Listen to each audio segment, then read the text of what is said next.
Hello and welcome to interest.co.nz. I'm Gareth Vaughan and here in Wellington with Paul Brock, the CEO of Kiwibank. Thanks for making some time for us, Paul. Look, a lot of interesting things going on at Kiwibank as ever at the moment. Recently you've been making some special limited time only offers for fixed term mortgages. What are you hoping to achieve with those, and how long do you think you might continue with this policy? Look, I think at the end of the day we're always looking for ways to pass on benefits to our customers for really great rates, and that's obviously what we're trying there to see how that goes.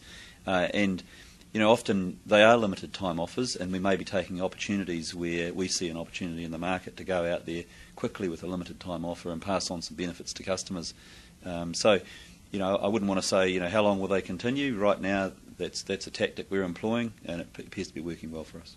Now you've had them in the 1 year and the 6 month terms. Would you look perhaps for longer terms at some point as well? I think again it really depends on the market opportunities that exist. So, you know, if there are opportunities to pass on benefits in those longer terms, certainly, you know, you'd go there. But today, I think with the way the curve is, the interest rate curve that is, I think it's actually a little bit challenging further out at the moment. And look, obviously the mortgage market's been very sluggish in recent months. What sort of response have you seen to these offers? We've seen a strong response. I wouldn't call it, you know, hitting really high levels or anything like that. It's a strong response. I think in this market, the market's a bit slower, obviously, and so obviously, you know, that makes it a bit more challenging for people when they start to look at things. But I think at the end of the day, what we see a lot more of, and we are focusing on, obviously, is making sure that people are still looking at the opportunities to change banks. And with more people on variable rates, there's good opportunities for people to shift between banks and find a better deal. And look, you've recently launched Kiwi Asset Finance. What are your plans with the finance company, and why now? Yeah, so the first thing is we haven't officially launched it yet. That'll happen throughout the year. But we do have an intention to go into the asset finance market, as you've heard. Really what we're looking to do there is to provide full service for business customers. And so our aspirations there are just continuing to offer full services, in this case for business customers, and asset finance, particularly around those assets that are critical assets to the business. You know, where they're obviously, say for example, a construction company needs you know, the equipment, or a trucking company needs trucks, those sorts of things. So where it's a critical piece of asset, if you like, for the business, then we continue to look to offer obviously those in a steady way to our business customers. And look, in terms of the asset finance arena at the moment, obviously South Canterbury Finance assets are on the block, Face Finance in particular. Any interest in acquiring to kickstart this new business?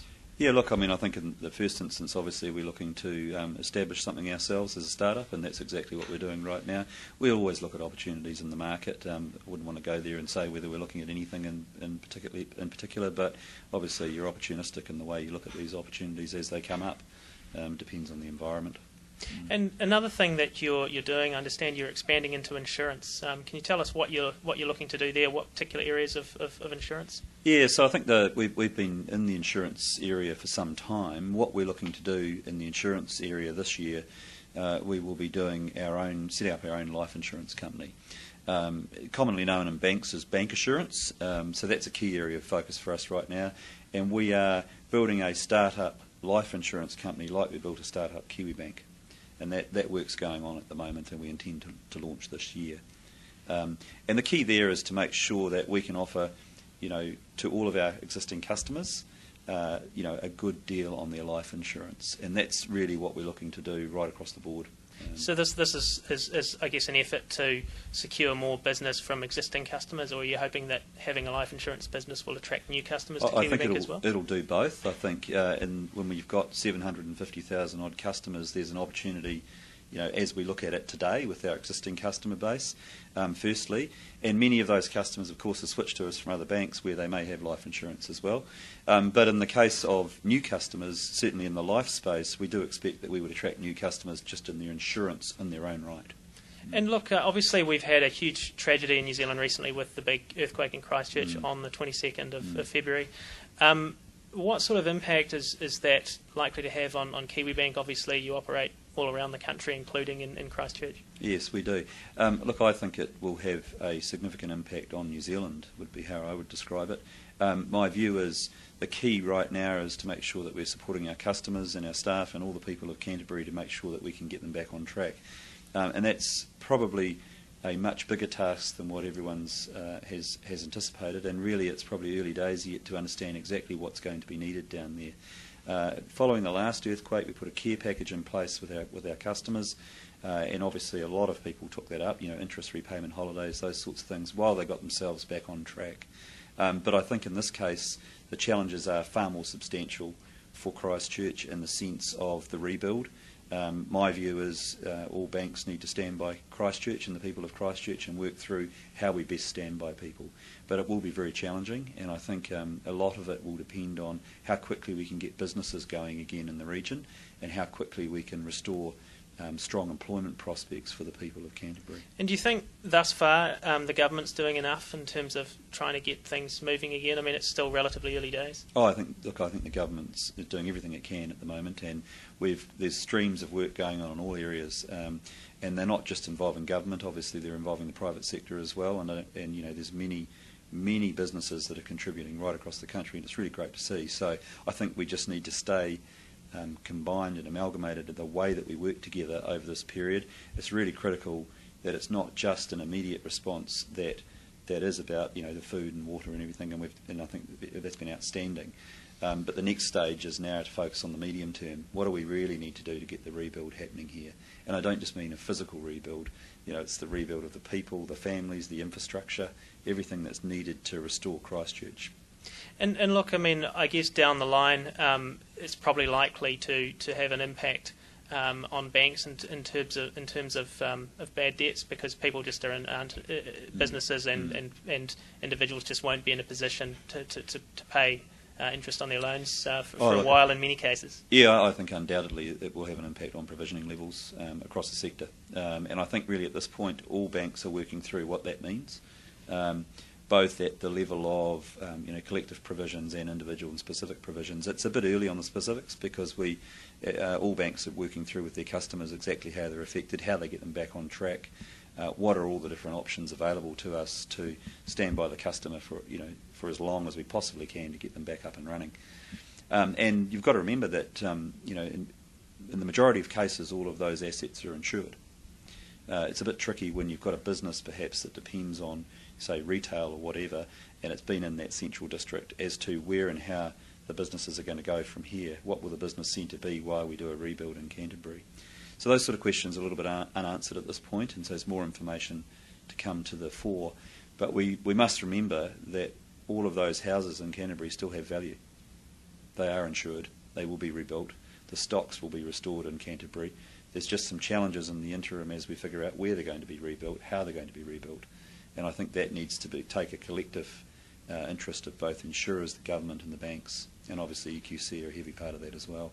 I would say in that process, that those parties have been working really well together since the last earthquake. So unfortunately we've had some good experience working together. Now we need to make sure we bring that experience to bear again and really make sure we deal with the issues at hand. And look, funding is obviously a huge issue for banks in these days of a core funding ratio and post-global financial crisis. You've been to Europe to raise some wholesale money. You were looking, I think we spoke a while ago about you were looking at raising some more money through bonds in the Australian market.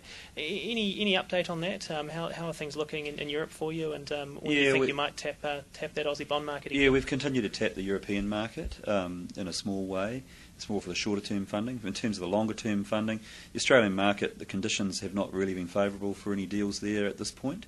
We'll keep watching that, and obviously our long-term view is we want to continue to go back to the Australian market, so we're really just looking for those favourable conditions before we go there. And to some extent all of that will depend on the level of growth that Kiwibank's putting in place. We are getting very strong funds growth in the retail space at the moment, so that's holding us in good stead in terms of our ratios and things that we need to hold for the Reserve Bank. So right now things are looking pretty stable in that front, and we're going quite well.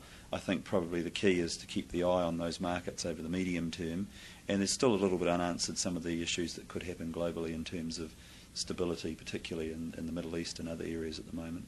So with Europe, is that 90-day money that you're raising? Look, I wouldn't want to go into the specifics, but it's the shorter end of it. Yeah. And can you give us any indication of how much that you might have raised over there? No, I can't. Is it sort of tens of millions or?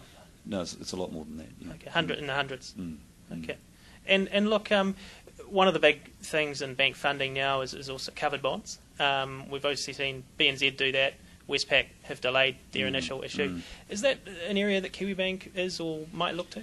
Look, I think it's always on the horizon. I think that the scale and nature of a covered bond transaction, you really need a certain size of transaction before it's worth doing because of all the legal fees and everything that you have to put in place and all the structures you've got to put in place to make it work. So I think the economics aren't really there until we can get it of a certain size, and that really, those minimum size levels that we're all discussing with the Reserve Bank at the moment around, how high we can go will become quite important as to where and how we might use covered bond going forward. But I think it's an attractive instrument, and we're having a good look at it.